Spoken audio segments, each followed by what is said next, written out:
Muy bien, entonces vamos a ver cómo chingados es que le hace el ADN para ser la molécula tan importante que es, cómo está estructurado, cómo está formado, cómo le hace para ser la molécula que define nuestra herencia. Antes de que se me pase, como ya es costumbre, tengo que anunciarte que tengo un curso de química. Vemos cosas como qué es una molécula, qué es un compuesto, qué es un enlace químico, tipos de enlaces, reacciones químicas y chingos de cosas más, un buen de cosas. Entonces, si te interesa, te dejo el link acá abajo. Entonces, ahora sí, te dejo con el video. Para poder empezar a entender cómo es que funciona el ADN y por qué es tan importante, hay que dejar en claro cómo fue que se descubrió o ver un poquito de historia detrás de cómo se descubrió esta estructura del ADN. Entonces ahí te va. Mucho antes de que se conociera la estructura del ADN, los científicos le atribuyeron esta capacidad de herencia de nosotros, de nuestras células, a los cromosomas. Estos cromosomas se descubrieron como estructuras que están en el núcleo de las células eucariotas, los cuales son visibles cuando una célula comienza a dividirse. A medida que el análisis bioquímico fue tomando fuerza,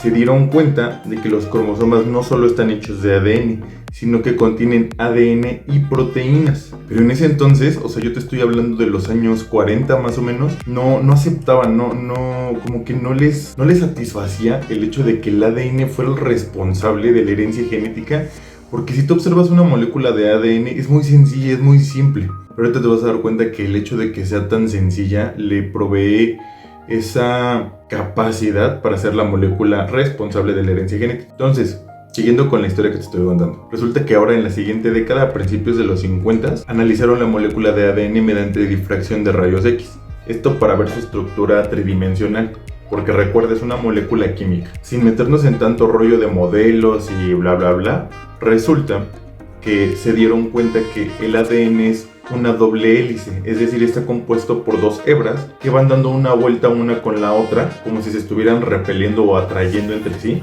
formando esta estructura que se conoce como doble hélice. A partir de este descubrimiento, en el 53 se establece el modelo correcto del ADN. Entonces, ¿cómo es que esta estructura de doble hélice le da esta capacidad al ADN o le confiere esta capacidad al ADN de ser la responsable de la herencia genética? Ahí te va. Voy a entrar en términos un poquito químicos, de enlaces y así. Si te pierdes, no te preocupes, pausale y le regresas. Es importante que quede claro esto porque he ahí la base, ahí es la razón del porqué de la estructura de la doble hélice y cómo es que llega a funcionar de tal manera para provocar esta herencia genética. Entonces, una molécula de ADN está formada por dos cadenas de algo que se conoce como nucleótidos. Cada una de estas cadenas está compuesta por 4 tipos de subunidades de nucleótidos, es decir, un nucleótido va a estar conformado por un azúcar de 5 carbonos, el cual es la desoxirribosa, de ahí viene el nombre de ácido desoxirribonucleico del ADN, uno o varios grupos fosfato y una base nitrogenada, la cual puede ser adenina, que se va a simbolizar con la letra mayúscula, guanina con la letra G minúscula,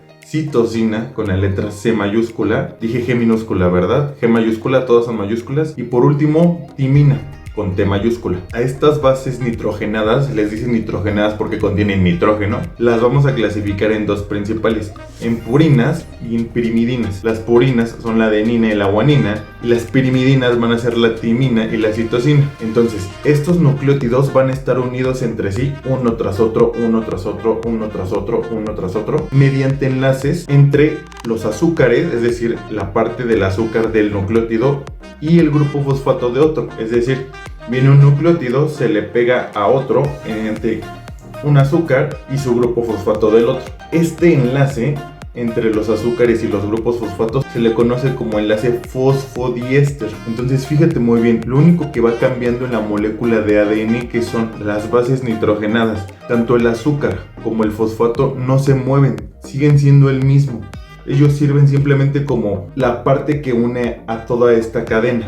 Entonces, una manera de imaginarte a una cadena sencilla de ADN es como si fuera un collar de cuentas. En este caso, el collar va a tener 4 colores diferentes, o las cuentas van a ser de 4 colores diferentes, y cada una va a corresponder a una letra diferente de estas bases nitrogenadas. Otra cosa que es importante señalar es, y fíjate muy bien en esto, como lo que está cambiando solamente son las bases nitrogenadas y cómo se unen entre el grupo fosfato y el grupo azúcar de un nucleótido y otro, eso significa que tanto al inicio de la cadena como al final va a haber dos extremos sin unir. En el principio habrá un grupo fosfato que no se haya unido con nada y en el final habrá un grupo hidroxilo que no se una con nada. A este grupo fosfato que se encuentra al inicio de la cadena se le conoce como extremo 5' y en el final de la cadena habrá un grupo hidroxilo que tampoco está unido con nada y a este se le conoce como extremo 3'. ¿Por qué es importante? Porque estos extremos 5' y 3' le confieren al ADN una cierta polaridad, una polaridad química. Otra cosa que es importante mencionar acerca de la molécula del ADN es que esta estructura de doble hélice no ocurre nada más porque Dios lo manda, porque Dios dice así. Lo que pasa es que estas dos cadenas que conforman a la doble hélice del ADN se unen entre sí mediante algo que se conoce como puentes de hidrógeno. Estos puentes de hidrógeno ocurren entre las partes polares de las bases nitrogenadas. Sin embargo, estos enlaces de puentes de hidrógeno no ocurren nomás así porque sí o entre cualquiera que se ponga. Siempre adenina va a formar un puente de hidrógeno con timina y siempre guanina va a formar un puente de hidrógeno con citosina.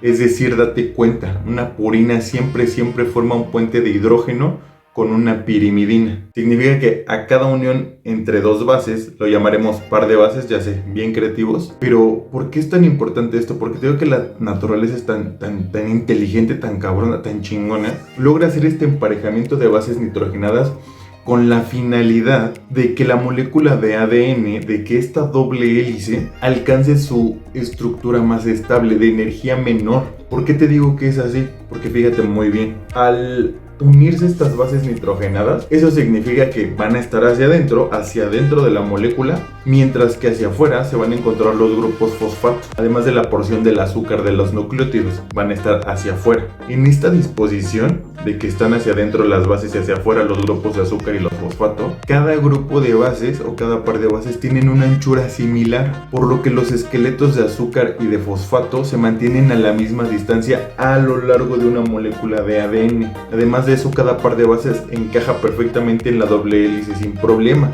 Perfectamente, valga la redundancia. ¿Por qué? Porque estas dos hebras son antiparalelas entre sí. Date cuenta, una va a estar con una dirección 5', 3', a eso nos referimos con ese tipo de direcciones, que una empieza en el 5', 3', está orientada en dirección 3', 5'.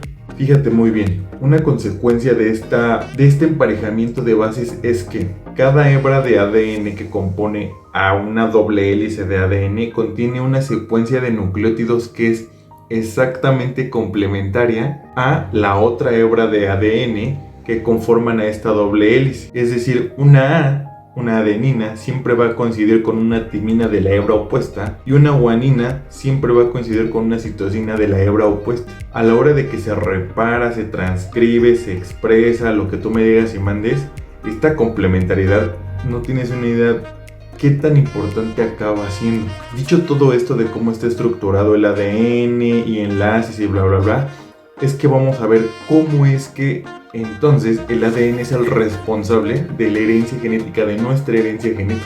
Entonces, resulta que son los genes los que portan la información que se va a copiar o a transmitir cuando una célula se divide. Es aquí cuando surgen dos dudas. ¿Cómo es que se puede transmitir esta información cuando se va a dividir un organismo, pero de manera química? Y dos, ¿cómo le hace la célula para transmitir esta información con tanta precisión? Para responder estas preguntas es que vimos cómo está formada una molécula de ADN. Necesitamos esas bases. Resulta que el ADN codifica esta información que se va a transmitir en un orden de nucleótidos a lo largo de la cadena. Quiero que te imagines que estas 4 letras, adenina, guanina, citosina y timina, conforman un alfabeto de 4 letras. Eso significa que el ADN, en moléculas enormes, contiene mensajes codificados en 4 letras. Y eso significa a su vez que las diferencias entre los organismos, es decir, tamaño, forma, especie, subespecie, género, perros, gatos, todo eso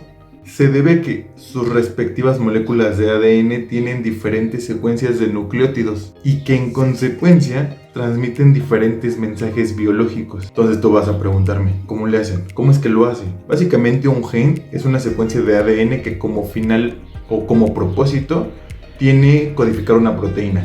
En términos muy generales, la función de esta proteína va a estar determinada o va a venir determinada por su estructura tridimensional y a su vez su estructura tridimensional es consecuencia de la secuencia de aminoácidos que está formando esta proteína. Esta secuencia de aminoácidos que define la estructura tridimensional de una proteína está directamente relacionada con la secuencia de nucleótidos que vienen en el ADN. Cómo se sintetiza una proteína y cómo se transcribe no es parte de este video, ya lo veremos en otro video, pero quiero que te des una idea. Estas 4 letritas están directamente relacionadas con otro alfabeto, el de los aminoácidos, que son 20, y esta relación es la que define cómo estará estructurada una proteína y qué función tendrá. A este proceso, mediante el cual el ADN se lee y llega desde una secuencia de 4 letras hasta una proteína funcional, como por ejemplo la hemoglobina que está en tu sangre,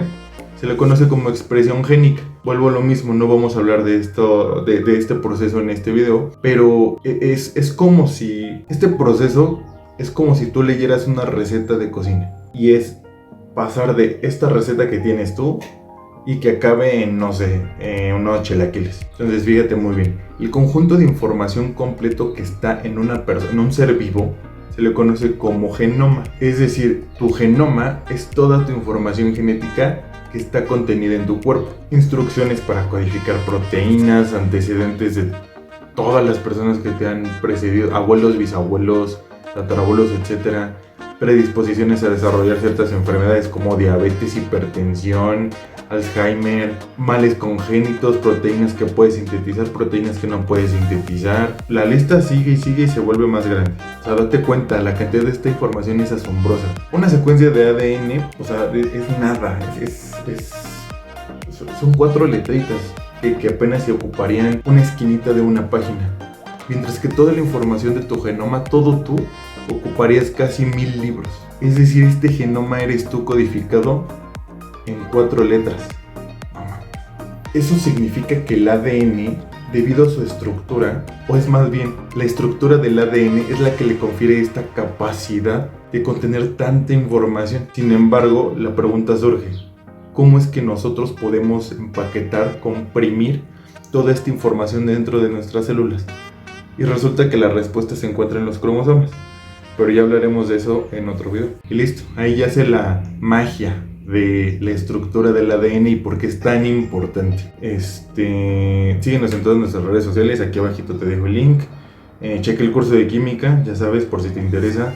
Apóyanos en Patreon si te interesa que sigamos haciendo estos videos. Si no, aún así con tu like y con suscribirte al canal nos es más que suficiente. Y pues ya.